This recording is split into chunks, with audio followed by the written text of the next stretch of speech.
and I hope to see them um, reunite, get the band back together, so to say. All right, Detroit sports fans. So I've got Stevie up there in the picture. Uh, damn. Let me see. Let me just get this. Let me pull this up here real quick. Bear with me one moment. I don't know why I didn't load this earlier, but I should be able to load it now. Um, I had talk here while I do this. I had Scooble, Dan Campbell, Jared Goff, Cade Cunningham, Stevie Eiserman as the most influential VIPs, uh, most influential VIPs, say of in Detroit sports. So yeah, Scooble, Goff, Kate Cunningham, Stevie Eiserman, Dan Campbell, and Dylan Larkin. So let me go to. We'll start with Scooble. I just want to touch on each of these guys because I think that in some way, in one way or another, they're all worthy. Scooble, obviously, Cy Young Award winner, 9-5. We're witnessing history right now with what this guy can do. What he did 2 starts or 3 starts ago is just simply remarkable. 19-5 Cy Young, coming off of 18-4 the year before. So you can clearly see that he's at the top of his game, at the top of Major League Baseball. Uh, Pitcher, left-handed pitcher, just guy's dynamite. Prior to that, because this is his 6th year, which surprised me a little bit. When you really look at things in detail like this, you kind of lose track of how many years it's been. Prior to that, in order: 7-3, 7-8, 8-12. So 8-12 to 7-8 to 7-3 to 18-4 to 19-5. And I think he's 5-2 right now, 5-2 or 6-2. And he's pitching maybe at equal or a higher level than he did last year with the Cy Young. So I think there's more to come with this. I think we're witness to history, and I tell people this all the time. Again, as a lifelong Michigan resident, obviously Detroit. I actually grew up in Detroit, south of 8 Mile, first 19 years, 19 and a half years of my life. Barry Sanders, I think we took for granted what we were watching. And I think he ended up being missed more after he retired because of two things. Number one, you kind of get spoiled when somebody's that good. You don't appreciate it enough. And just like other things in life, maybe a spouse or a significant other, sometimes we don't appreciate something until it's gone. And so enjoy this with Scooble. He's, I believe, 28. I want to say off the top of my head, 28, and what he's doing is special. You're ending the game of a complete game, and you're striking the last guy out at 102 or 103. That's at 94 pitches. That's ridiculous.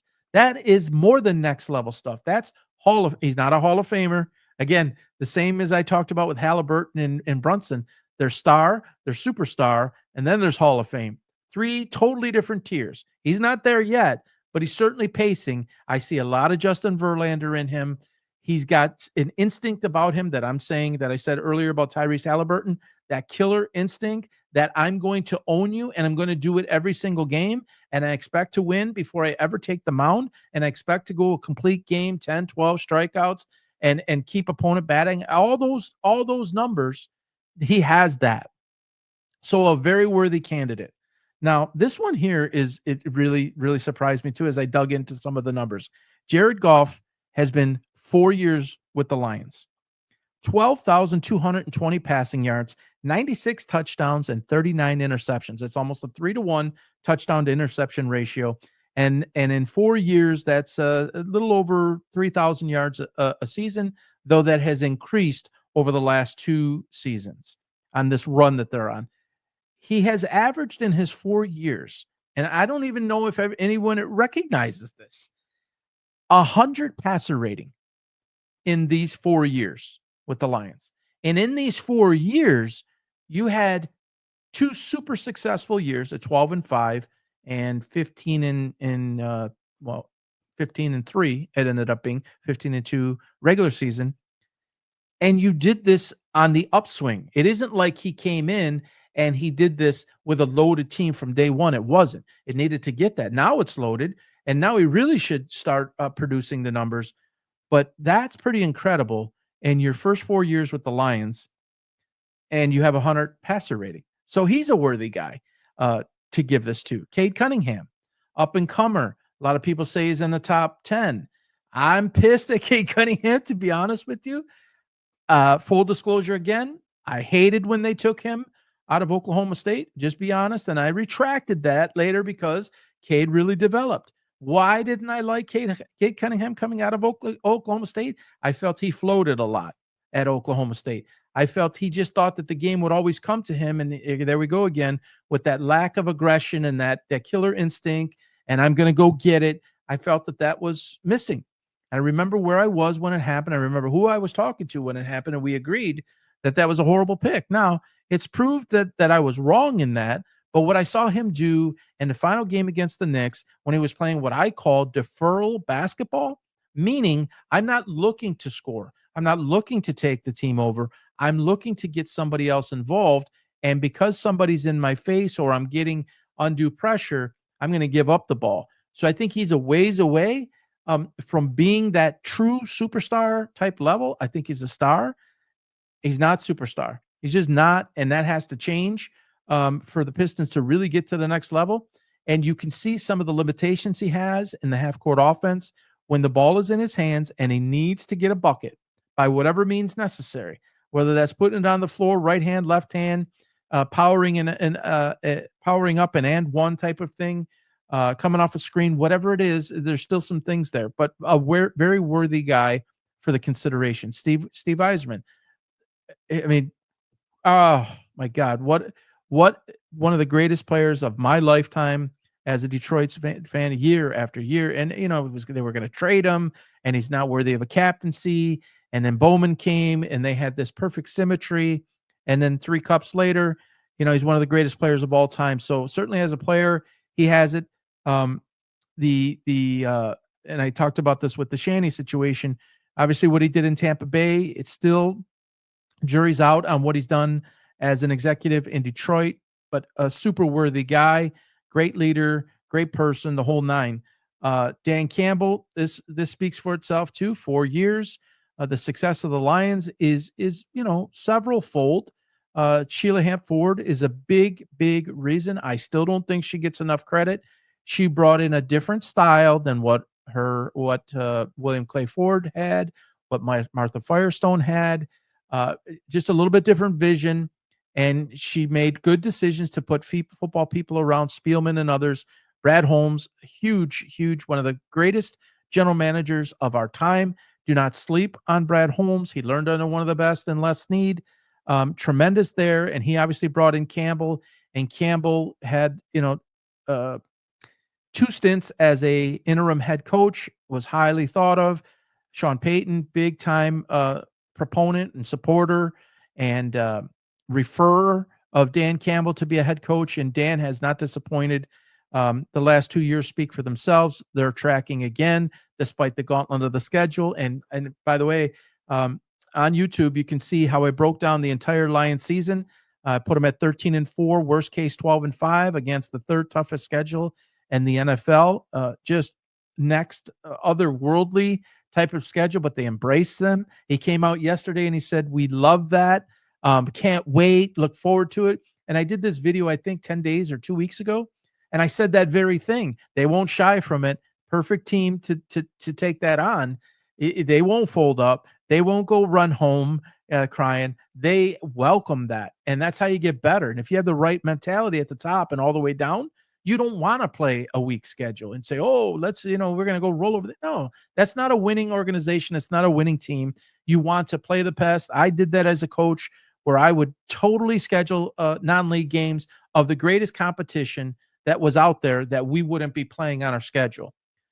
I did it religiously. The Tom Izzo effect. Go schedule North Carolina, Kentucky. Go schedule all Duke. Go schedule all those teams and make your team be used to playing at the highest level when it matters most, so that if it is in March Madness time, if it's in the playoffs and football, whatever the case may be, you want to be tested by the best so that when you get there, you're prepared. It's almost like the battle or the war is fought before it ever started, or the war is won before it ever started.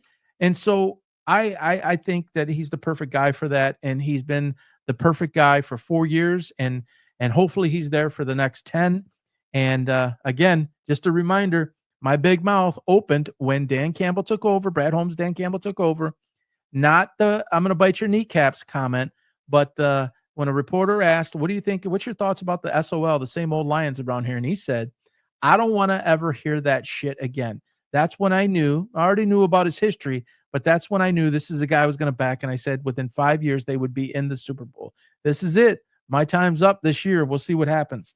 And then the last guy I had on the list, and this shocked the hell out of me, Dylan Larkin, Red Wings captain, 10 years. Guy's already played. He's 28. 18 is when he started. Obviously, that's a normal age, 18, 19, not normal, but it's not an uncommon age for a hockey player to start. But 10 years already, 576 career points, 530-goal seasons. By all accounts, a great guy, great leader, great teammate, terrific talent, the whole nine. I wouldn't say he's, top 5 or even top 10 in the league, but he's certainly up there, and he's a worthy guy. So Tarek Skubal, Jared Goff, Cade Cunningham, Steve Yzerman, Dan Campbell, and Dylan Larkin is who I had as who would I choose from to be the most influential, the most popular, the most whatever you want to, however you want to define it, the number one sports figure, we'll say, in Detroit. A lot of people are on the Goff wagon. A lot of people are on the Skubal wagon. You've heard some. Cade.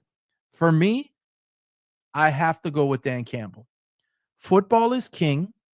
It will always be king. Now, you might say, well, if football is king, why not Jared Goff? Look what you just listed out for the guy.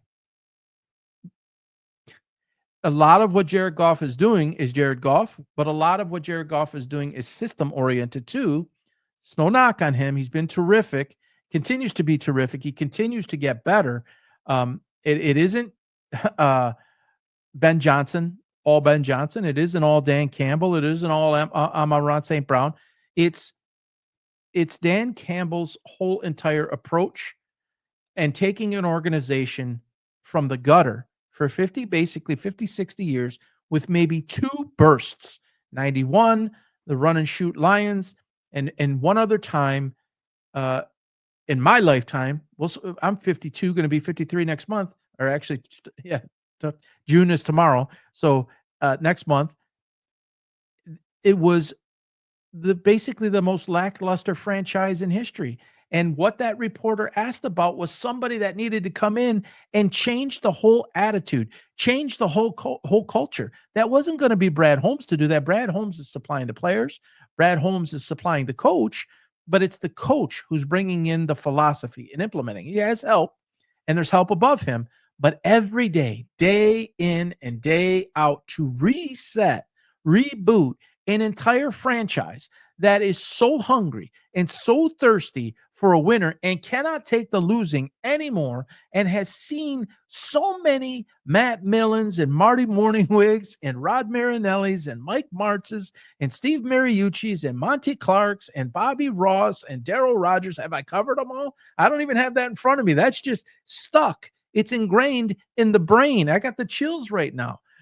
I could just think of, Monty Clark's prayer and Bobby Ross, whoop, whoop, whoop.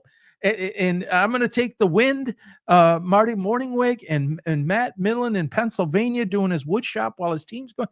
It's like, ha! It's like, am I crazy? What am I missing here? Why can't they get it right? And so you cannot, there is nothing, literally nothing. And every team in Detroit of the 4 major sports has won at the highest level, except for the Lions. The Red Wings have cups. The Tigers, we're talking 84, but they have a world championship. And the Pistons have plenty. The last championship for the Detroit Lions was pre-Super Bowl in the Chuck Schmidt days.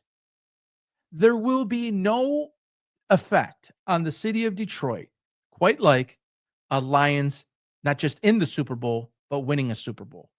It is the biggest, it's one of the biggest things going in sports to watch this turnaround. So while I have a list here of guys that are very deserving and certainly in the conversation, you just can't. I just don't think you can take it, not give it to Dan Campbell. I mean, the dude is literally, and Jared Goff is, so you have your head coach and your quarterback are basically tied at the hip, right? Sean Salisbury, who I just connected with, maybe you're watching this. I'm sure he can attest to this. It's there is no other relationship like it in sports. You could say goaltender, you could say captain on any team, but quarterback, head coach, the connection between the two has to be superior. It has to be the number one thing. It's the most important position on in all of sports, not just in football. There's only 32 of them in the league, and I said it a week ago or 2 weeks ago. The quarterback position is one of the most important jobs in the world because there's only 32 of them, and you have basically a 5 to 8 to $10 billion franchise on your shoulders. And what it takes to operate a franchise is just remarkable.